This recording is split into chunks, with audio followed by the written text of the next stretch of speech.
Olá, pessoal! Hoje nós vamos falar sobre um tema muito importante na metodologia científica, que é o padrão amostral. Ele define como escolhemos as unidades que vão compor a nossa amostra em um estudo, e essa escolha influencia diretamente a validade e a confiabilidade desses resultados.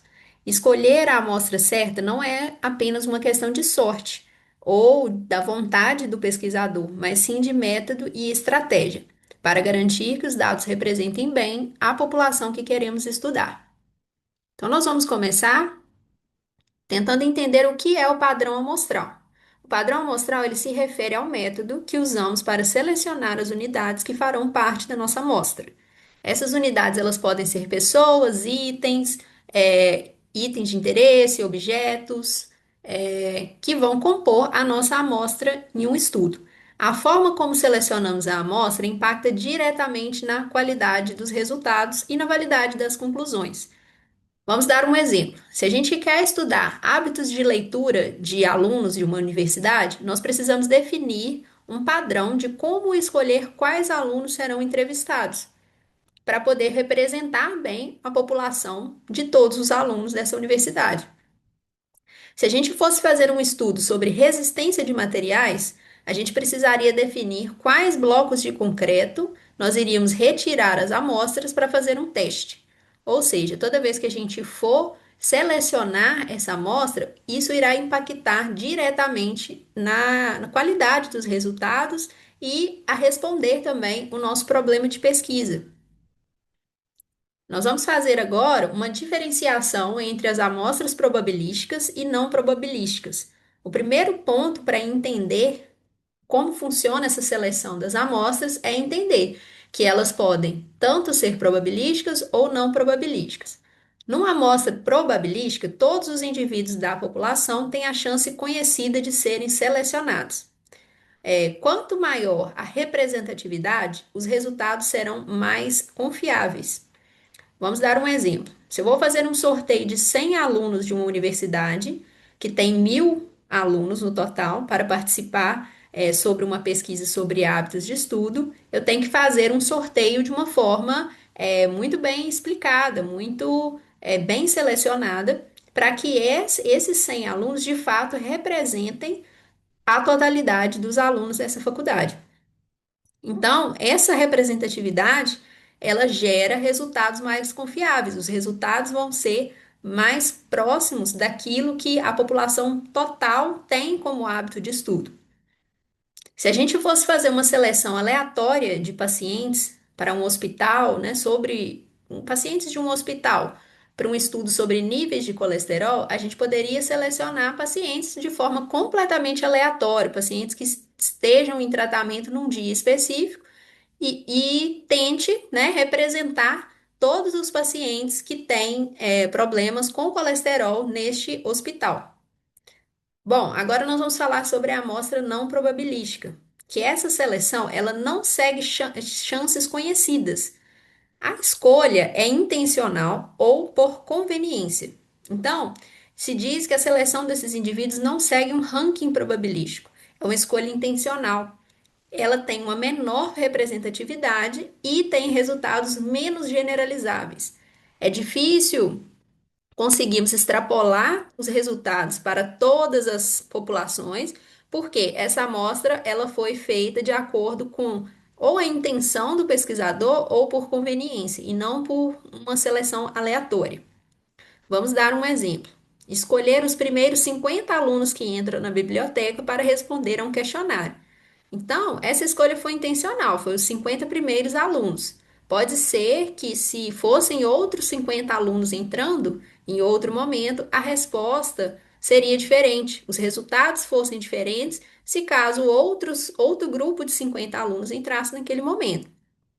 Nós vamos falar agora dos diferentes tipos de amostragem probabilística. O primeiro tipo, que vai ser detalhado, é a amostra aleatória simples, que por definição, né, cada unidade tem a mesma chance de ser selecionada. Nós temos uma população de 1.000 pessoas, cada uma das 1.000, né, uma de 1.000 tem chance de ser incluída nessa amostra. A seleção é feita aleatoriamente, geralmente com o uso de sorteio ou de números aleatórios. Já na amostra sistemática, esse método a gente escolhe um ponto de partida aleatório e a partir dele selecionamos as unidades em intervalos regulares. Como que funciona isso? Se nós queremos uma amostra de 100 pessoas em uma população de 1.000, a gente divide a população pelo tamanho da amostra, ou seja, 1.000 dividido por 100 e teríamos 10. E escolhemos uma pessoa a cada 10. Essa amostra foi escolhida de uma forma sistemática. Nós criamos um sistema para escolher essas pessoas dentro de um grupo. O próximo tipo de amostra é a amostra estratificada, e aqui nós vamos dividir a população em subgrupos ou estratos, como o próprio nome já diz, que vão reunir características comuns e selecionamos amostras de cada extrato proporcionalmente. Como que isso vai funcionar? Esse método é útil quando a gente quer garantir que diferentes segmentos da população sejam representados com precisão. E um exemplo, vamos supor, em uma escola com turmas de manhã e de tarde, nós vamos selecionar proporcionalmente alunos de cada turma. Então, aqui nós criamos dois estratos, né, que são alunos da turma da manhã e alunos da turma da tarde. E aí nós vamos selecionar proporcionalmente de acordo com a quantidade de alunos que estudam em cada turno. Se a gente fosse fazer, por exemplo, uma pesquisa sobre preferência de esportes, poderíamos estratificar por idade: adolescentes, adultos, idosos.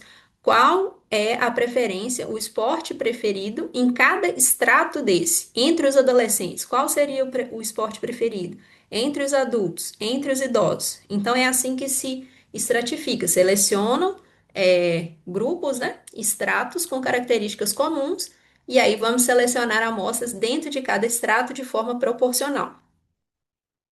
A amostra por conglomerados, a população é dividida em grupos naturais conglomerados, como bairros, escolas, cidades, e alguns desses conglomerados são selecionados aleatoriamente para uma definição.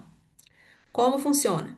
Ao escolher os indivíduos de forma individual, escolhemos grupos inteiros para simplificar a coleta. Em um exemplo, a gente poderia selecionar aleatoriamente 5 escolas de uma cidade e incluir todos os alunos dessas 5 escolas, para representar todos os alunos de todas as escolas daquele município. Ou, por exemplo, poderíamos escolher aleatoriamente 3 bairros de uma cidade para entrevistar todos os moradores desses bairros, para representar todos os moradores de todos os bairros de uma cidade. Agora, nós vamos falar sobre os tipos de amostragem não probabilística. O primeiro tipo de amostragem é a amostra de conveniência.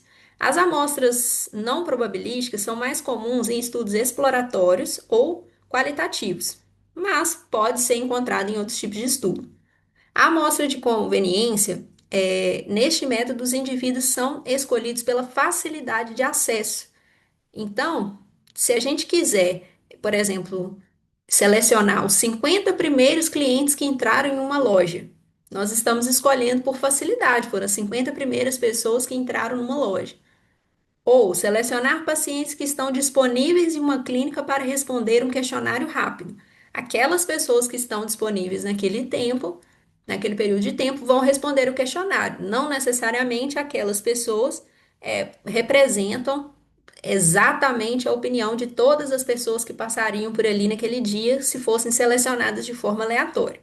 Um dos benefícios da amostragem de conveniência é que ele é muito utilizado em estudos exploratórios porque é bem rápido e de baixo custo, mas em contrapartida vai ter uma baixa representatividade, né? Como já vimos, nem sempre aquelas pessoas vão representar a população de forma geral. Outro tipo de amostragem não probabilística é a amostragem intencional ou por julgamento. Os pesquisadores escolhem propositalmente quem será incluído na amostra com base em critérios específicos e sem julgamento pessoal. Esse método é utilizado quando o pesquisador precisa selecionar indivíduos que possuam certas características. Por exemplo, se eu quiser selecionar apenas professores que utilizam tecnologia em sala de aula para estudar inovação pedagógica, não faria sentido selecionar professores que não utilizam tecnologia, sendo que o tema, né, da pesquisa seria inovação na pedagogia. Então, eu precisaria selecionar apenas professores que utilizam esse tipo de recurso. O próximo tipo de estudo é a amostra de material contínuo e é utilizado em estudos de séries temporais ou materiais contínuos, onde a amostra é extraída de forma contínua ou periódica. É comum em estudos laboratoriais ou de observação contínua de que o material está disponível ao longo do tempo. Um exemplo, se eu fosse monitorar continuamente a produção de uma fábrica ao longo do mês, ou coletar amostras de água de um rio a cada hora durante o estudo de qualidade ambiental. Então, eu vou estar coletando novamente materiais de forma contínua para poder estabelecer ou responder algum problema de pesquisa. Para a gente finalizar, nós vamos comparar as principais diferenças entre a amostra probabilística e não probabilística. Representatividade, as amostras probabilísticas são mais representativas, pois cada membro da população tem uma chance conhecida de ser selecionado. Como as amostras não probabilísticas são menos representativas, a seleção é mais subjetiva. E quanto ao uso, as amostras probabilísticas são preferidas em estudos descritivos e inferenciais, enquanto as amostras não probabilísticas são comuns em estudos exploratórios ou qualitativos. Em resumo, se o objetivo é generalizar os resultados, as amostras probabilísticas são ideais. Se a gente quer explorar ideias ou fazer estudos iniciais, amostras não probabilísticas podem ser úteis. Hoje nós aprendemos que o padrão amostral é a base para garantir qualidade e validade de qualquer estudo. Se você gostou do vídeo, curta, compartilhe, comente e me conta com qual tipo de amostra você já utilizou em seus estudos ou seus trabalhos. Nos vemos na próxima.